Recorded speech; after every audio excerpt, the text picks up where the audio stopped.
बाकी सभी दोस्तों शेयर तो कर दीजिए। थैंक यू, धन्यवाद।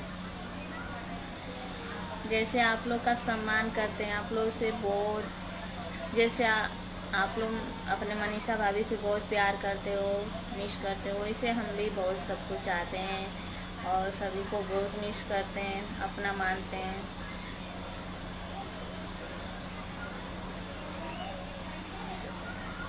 तो दोस्तों, दोस्ती का फ़र्ज तो निभाइए, जैसे अपना दोस्त मानते हो तो वैसे फ़र्ज भी निभाइए।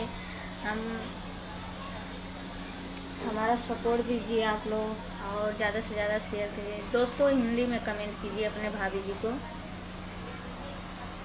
आपकी मनीषा भाभी हिंदी में जितना कमेंट आएंगे, हिंदी का कमेंट जवाब दे सकते हैं। दोस्तों जो स्टार देना चाहेंगे वो स्टार दे सकते हैं और जो शेयर करना चाहते हैं वो शेयर कर सकते हैं ज़्यादा से ज़्यादा, ठीक है।